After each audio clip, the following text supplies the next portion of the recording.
The other thing that I highly recommend with these Kodiak tents, or just tents in general, are these little things made by Night Eyes, something like that. But you can get them at Home Depot in like the section that has bungee cords and stuff. But you can use them to hang pretty much anything. So they're just super useful for hanging stuff. I mean, I have this just as a hook for my shirt. I throw my cowboy hat on there sometimes.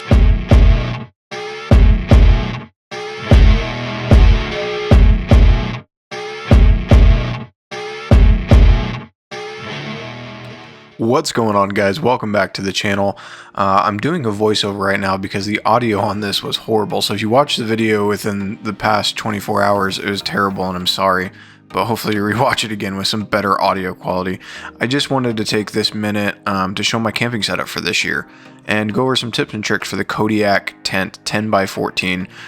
I looked and searched all over YouTube for the interior look and style of this tent to figure out how much room I really had, and I couldn't find it. So I figured I'd take this minute to show you the interior of this 10x14 and why I like it and why I got this one. So let's just look at this overall camping setup. It is still wild on wheels because we got here in the Tacoma and brought a dirt bike with us, so that counts, right?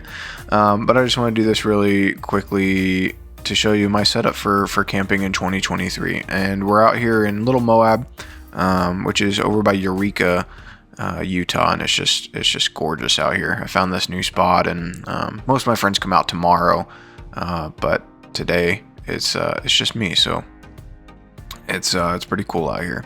So let's get into it. The first thing that you're gonna see is down here on the ground is going to be a solar panel. And it was huge this year to not do ice, right? I got tired of carrying a cooler full of ice, so I decided to go solar and get a refrigerator. And I know that sounds crazy to some of you people camping, but for all of you overlanders, you know what I'm talking about. A off-road DC fridge with a solar setup is the way to go. It just makes it easier to carry all your food. So let's just take a little walk down here and we'll check this out. So I got this guy just off Amazon. This is a 120 watt foldable solar panel.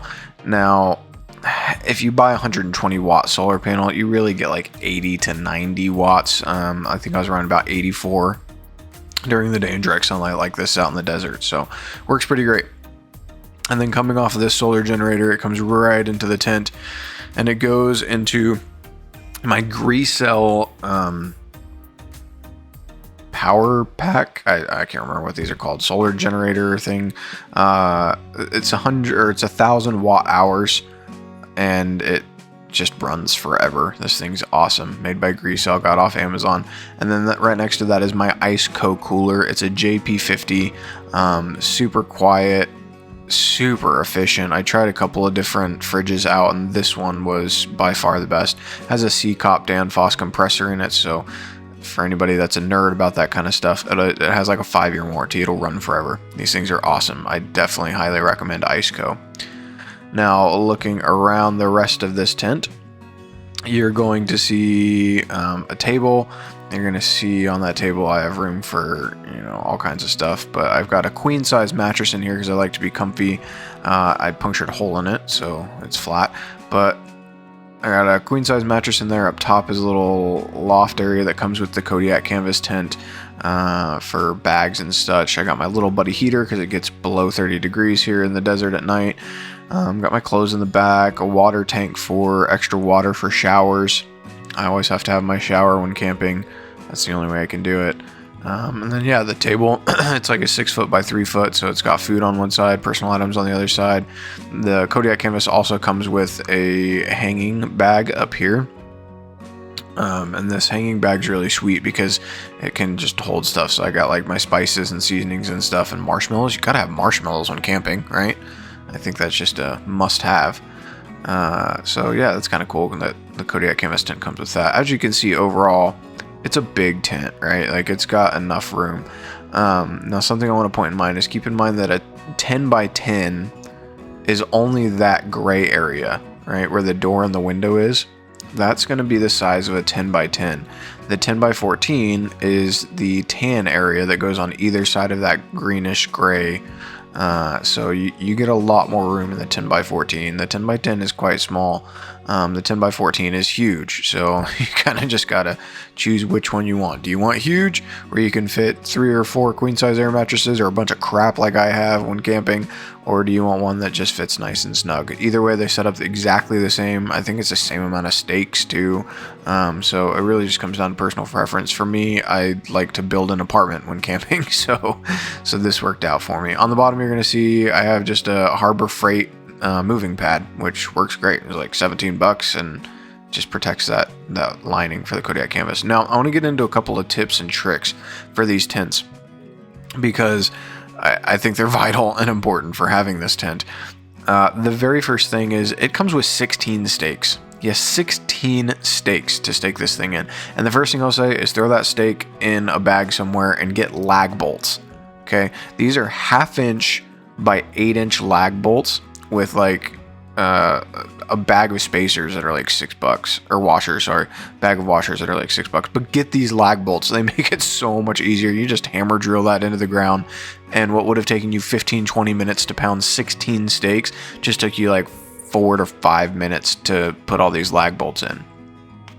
Now, the other thing that I want to mention with this tent is a lot of people step on the side of this tent when they're installing it. And a lot of YouTube videos that I watch, people just walk all over this. And this is an $800 canvas tent. Don't do that. The reason they do is because you have to get these little bars up here, right?